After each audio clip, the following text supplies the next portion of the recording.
In a quiet residential area of Greenwich, Connecticut, the Bradley Mansion stood out among the white colonial-style homes.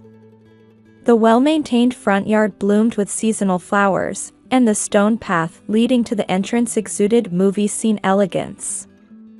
Valued at $2.5 million, this mansion had been the Bradley family's home for over 30 years.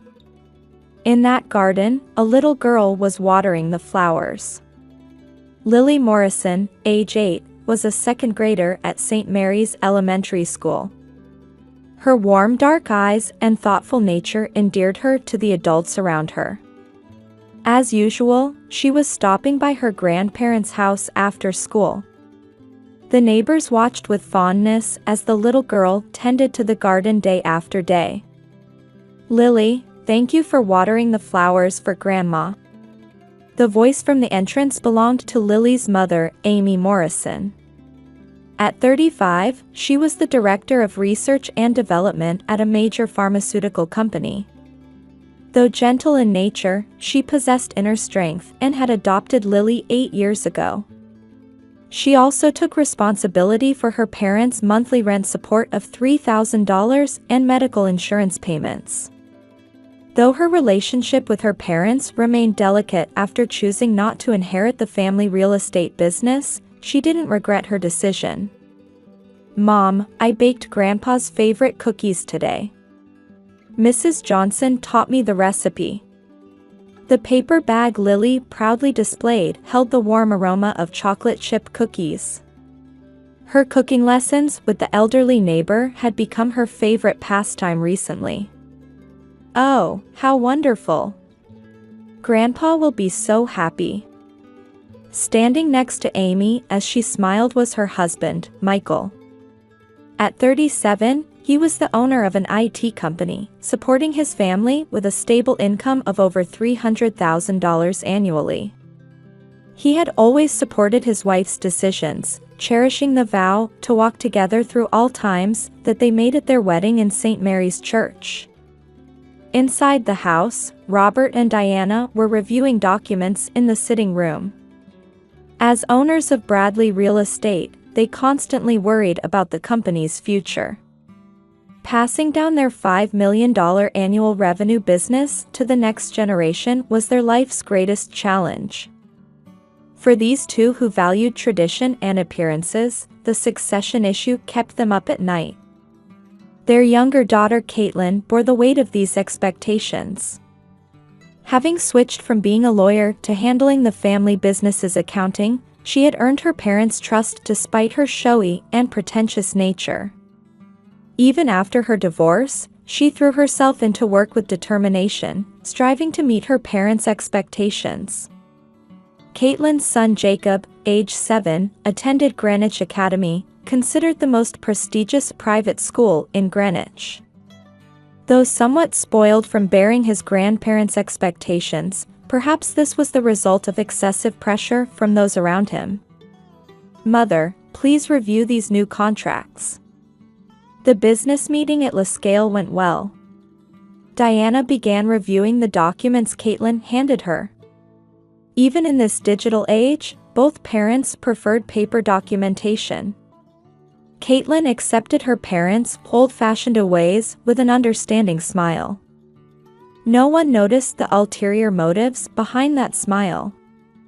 As dusk approached, the light through the windows gradually softened. Lily had finished watering the last of the garden flowers, wearing a satisfied expression. Neighborhood housewives returning from Whole Foods Market waved kindly to her. Amy felt a quiet happiness as she watched her daughter. In December, Greenwich was wrapped in Christmas lights. Preparations for a lavish party were underway at the Bradley Mansion. Antique ornaments elegantly adorned the Christmas tree that reached the living room ceiling, and inherited stockings hung above the fireplace. "Grandma, can I hang this wreath too?" Lily carefully held her handmade wreath. Made at St. Mary's Church's Christmas workshop, it possessed a simple beauty decorated with ribbons and pine cones. "Yes, let's hang it at the entrance." Diana responded dismissively while checking the placement of expensive decorations purchased from luxury department stores. She felt a momentary pang of guilt at Lily's innocent smile, but quickly pushed it aside. As evening fell, family members began arriving. Amy and Michael arrived with premium wine from Whole Foods. Caitlin appeared with Jacob in tow, carrying armfuls of flashily wrapped presents. Merry Christmas! Lily greeted everyone at the entrance, handing out handmade Christmas cards. The cards carefully expressed gratitude for the past year in childish handwriting. Daily visits, watering flowers, baking cookies, 365 days of a little girl's love were contained in those words. In the sitting room, Robert stared at the fireplace.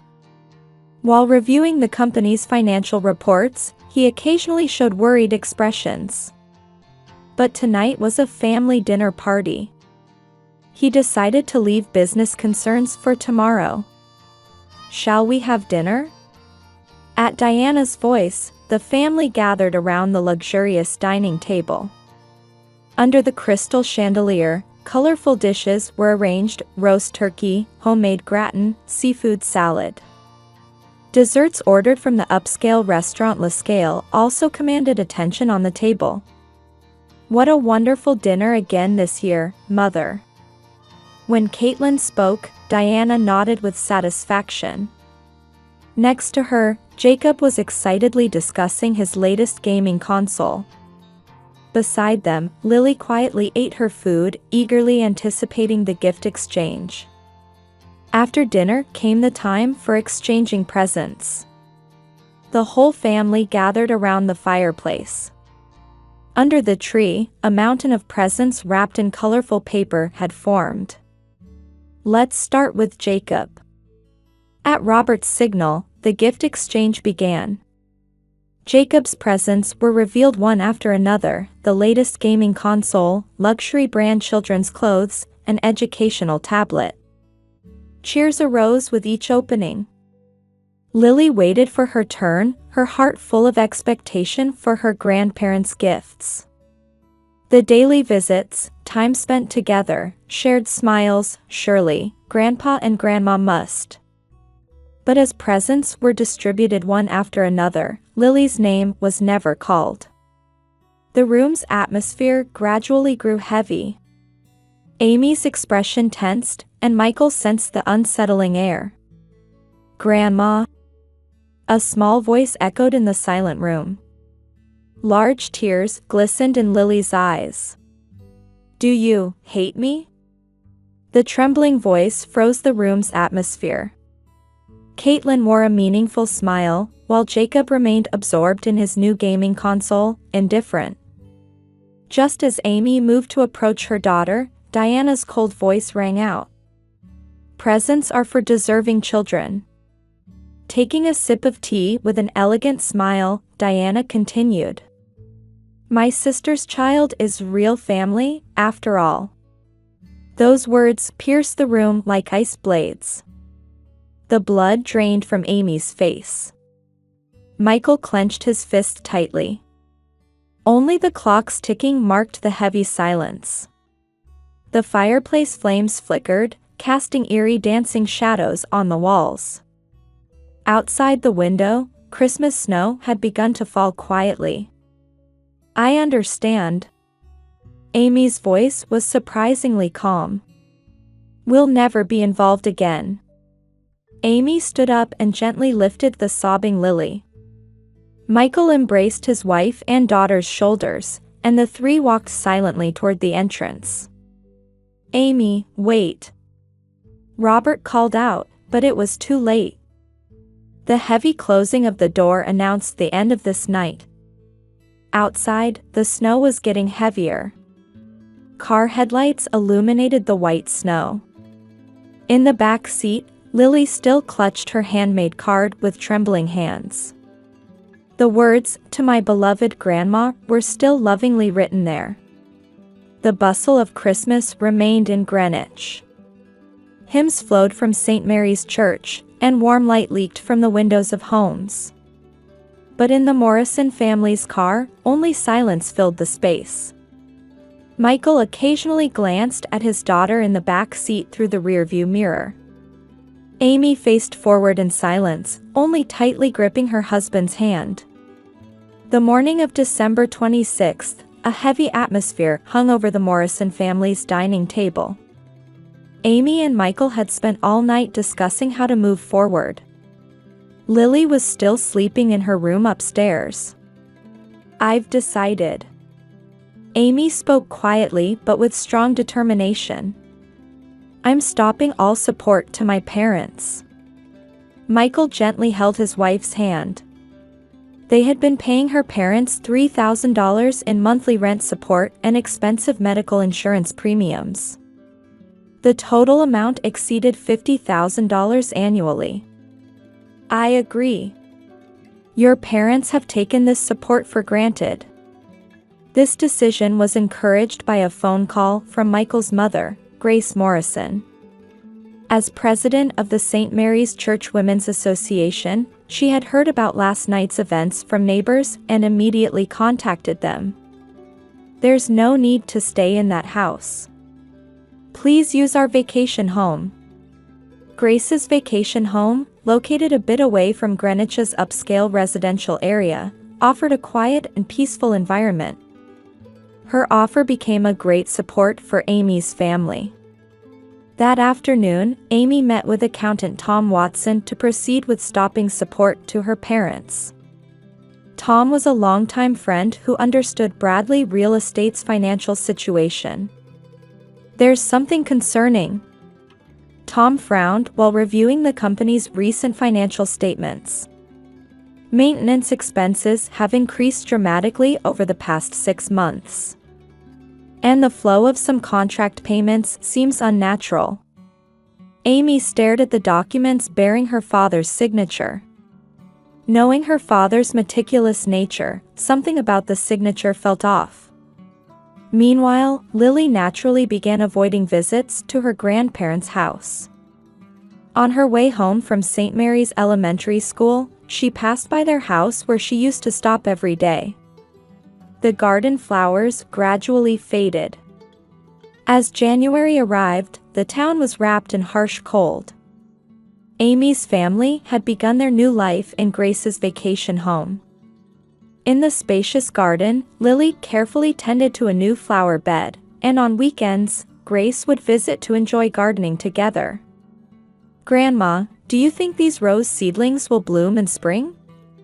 Grace smiled gently at Lily's question. "They'll surely bloom beautifully. Just like you." Her wounded heart began to heal little by little. However, unsettling rumors began spreading around the Bradley family. Sarah Johnson, who lived nearby, found Caitlin's recent behavior suspicious. "That girl's shopping in New York again. Last week she bought several new luxury brand bags." Her lavish lifestyle, even as the family's accounting manager, caught many residents' attention. In February, Jim Clark, a veteran employee of Bradley Real Estate, requested early retirement. His sudden decision after over 30 years of service caused turmoil within the company. "Something's wrong." David Stern, the legal counsel for Michael's company, said. "There are rumors in the real estate industry about unclear transactions at Bradley Real Estate." As March began, more concerning developments surfaced. One day, Amy received a letter. The sender was Martha Collins, former accounting director of Bradley Real Estate. "Miss, I need to speak with your father." In the letter, Martha suggested serious concerns about the company's accounting practices. "Since Miss Caitlin took over accounting, there have been increasing transactions I cannot verify." The day after reading that letter, Amy drove to her parents' house to check on her father. There, she witnessed unfamiliar men in suits visiting the company. Morning newspapers reported the start of a tax investigation into Bradley Real Estate. Authorities had launched a large-scale investigation following an internal whistleblower report. "Amy, something terrible has happened." Michael had received a call first thing in the morning from his contact at the tax office. "There's strong suspicion your sister has embezzled about $5 million over the past 3 years." That afternoon, Caitlin disappeared from the company. "Mom." Caitlin left without saying anything. Receiving a panic-stricken call from Diana, Amy held her breath. Her sister had withdrawn a large sum of cash and vanished, leaving behind her 7-year-old son Jacob. As the investigation proceeded, shocking facts came to light one after another. Moving real estate contract payments to secret accounts. Padding maintenance costs and pocketing the difference. Freely using company seals and bank books by exploiting her parents' trust. Completely controlling online banking by taking advantage of her elderly parents' digital illiteracy. One Friday evening, police arrested Caitlin at JFK International Airport as she attempted to flee the country. Why would she do this? Robert held his head in his hands at the police station. The company's reputation was in ruins, with total liabilities potentially exceeding $10 million. Diana broke down crying at home. Outside the window, the flowers Lily had once tenderly cared for swayed sadly, receiving no one's attention. Amy silently watched the news in Grace's vacation home living room. Michael was cooperating with police, supporting the digital forensic investigation. That night, Lily wrote a small prayer in her diary. "Please don't let Mom be sad. And please don't let Jacob be lonely by himself." In the Greenwich police station interrogation room, Caitlin Bradley calmly admitted her crimes. Her voice held not a trace of her former arrogance. Her luxury brand suit had been replaced with police-issued work clothes, and her perfect makeup had faded. As the investigation progressed, shocking facts continued coming to light. The first fraud began 3 years ago. Struggling to pay alimony after her divorce, Caitlin began embezzling small amounts. However, her subsequent addiction to a luxurious lifestyle led her to greater crimes. Of the $3 million in contract payments from business partners, $500,000 went to private accounts. The detectives quietly took notes of her testimony. Meanwhile, at Bradley Real Estate headquarters, the company faced its greatest crisis since its founding. "At this rate, we'll have to let go of all properties." James Foster, appointed as bankruptcy trustee, announced with a stern expression. Employees looked at each other anxiously. Amidst this, an unexpected development began. Mrs. Johnson, who lived nearby, submitted an album to the police. It was a record of photographs documenting Lily's daily activities. That child came to their house every day. The album carefully recorded dated photos of Lily tending the garden, baking cookies with her parents, accompanying her grandparents to hospital visits. Rain or snow, she never missed a day. Next, security camera footage was analyzed. There are records of visits for 367 days straight, without missing a single day. The police technician reported. Even on New Year's Eve and when she had a fever from the flu, Lily always visited her grandparents' house. Testimonies also came from the St. Mary's Church Women's Association. Every Sunday after Mass, Lily would pray for them. Pastor Michael O'Connor continued his testimony quietly. She would always say, "Please let Grandpa and Grandma stay healthy." It was like an angel's pure prayer. On the morning of April 20th, Robert and Diana visited Grace's vacation home. The two looked more exhausted than ever before. Their luxury suits had been replaced with modest casual wear, and expensive rings had disappeared from Diana's fingers. "Amy, we need to talk to you." Robert faced his daughter with tears. "We made a terrible mistake," Diana continued with a trembling voice. "That child's Lily's unconditional love, we trampled on it." The two began to speak the whole truth without hiding anything. Their excessive expectations for Caitlin, their obsession with bloodlines, their anxiety about the company's succession, and above all, their foolishness in not recognizing the true treasure right before their eyes. "She came every day, yet we..." Diana let out a sob. "We just let ourselves be led by Caitlin's words." Complex emotions swirled in Amy's chest as she listened.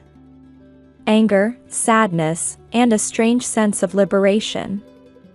At that moment, small footsteps were heard from upstairs. "Grandpa? Grandma?" Lily came down the stairs, still in her school uniform. For a moment, the room's atmosphere froze. However, Lily's next action exceeded everyone's expectations. She walked straight to her grandparents and gently embraced them with her small arms. "Don't cry. I want to forgive you." At that moment, the room was enveloped in silence. In the kitchen, Grace quietly pressed her fingertips to her eyes.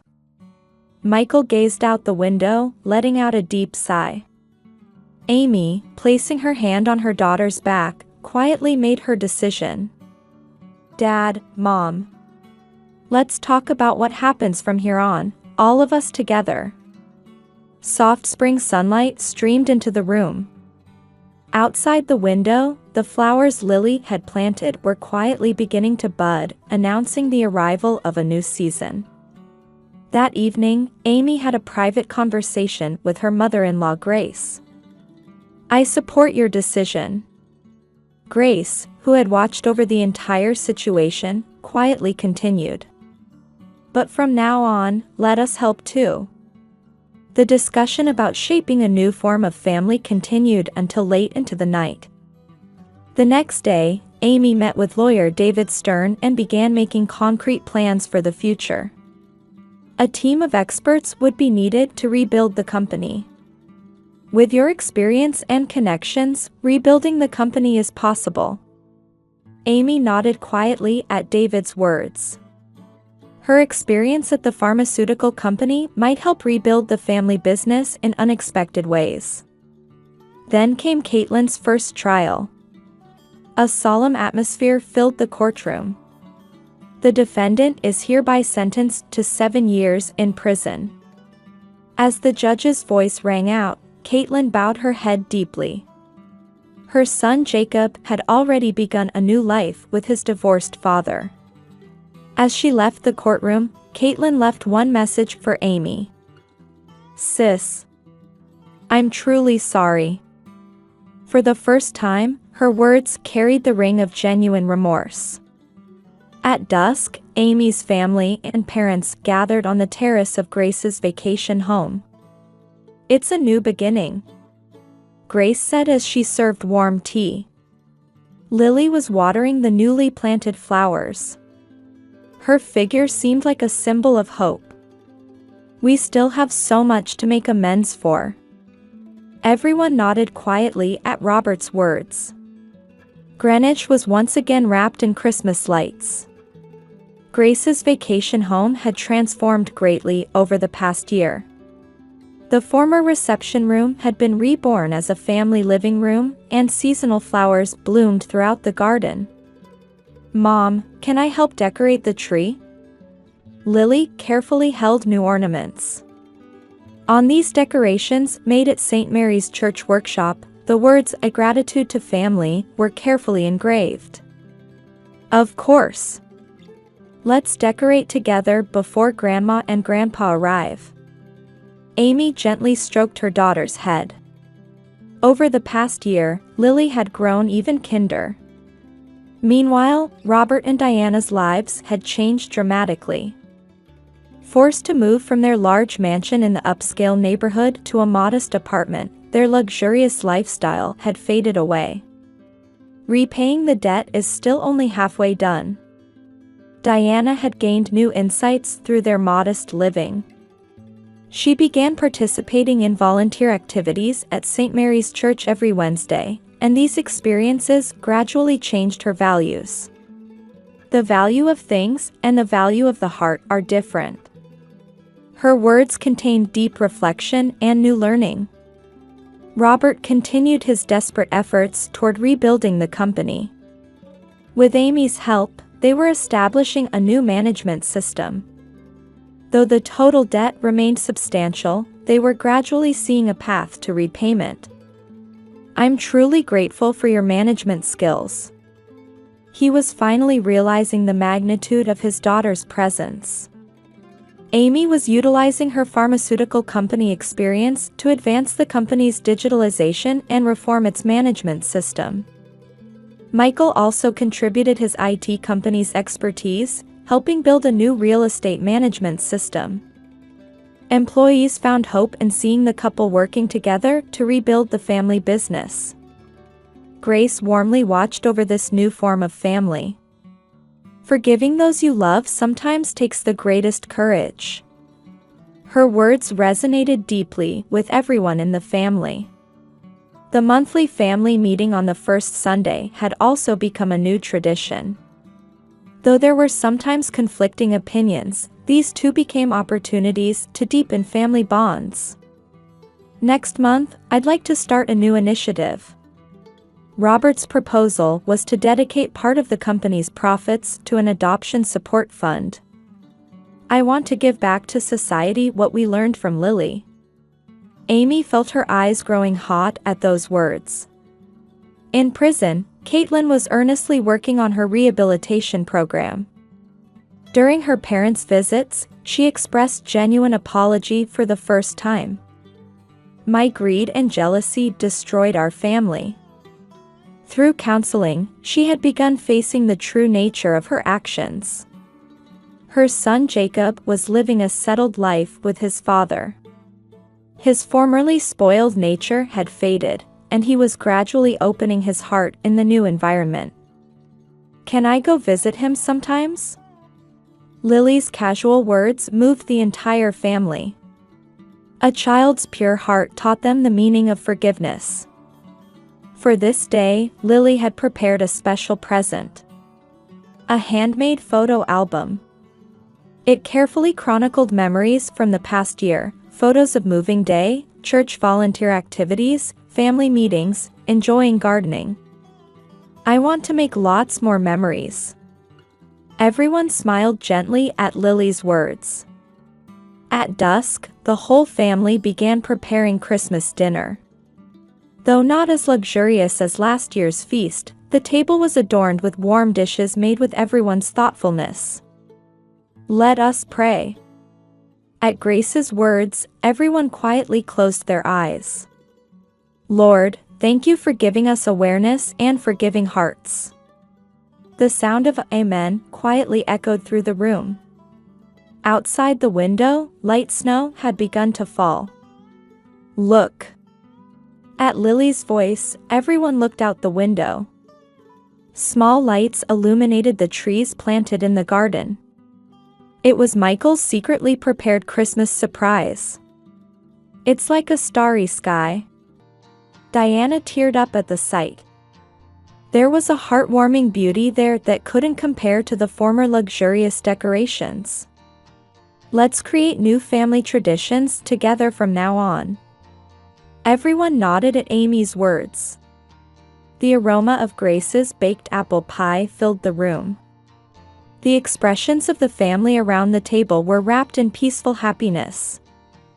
That night 1 year ago, no one could have imagined such a heartwarming scene. "So this is what true happiness is." Robert quietly nodded at Diana's whisper. Their expressions held deep regret along with the light of new hope. From this day forward, the Bradley and Morrison families were about to take a new step. It was the beginning of a long journey to heal wounded hearts and reweave true bonds. Lily stood by the window, watching the continuing snow. The light reflected in her small eyes shone quietly and surely, like hope for the future.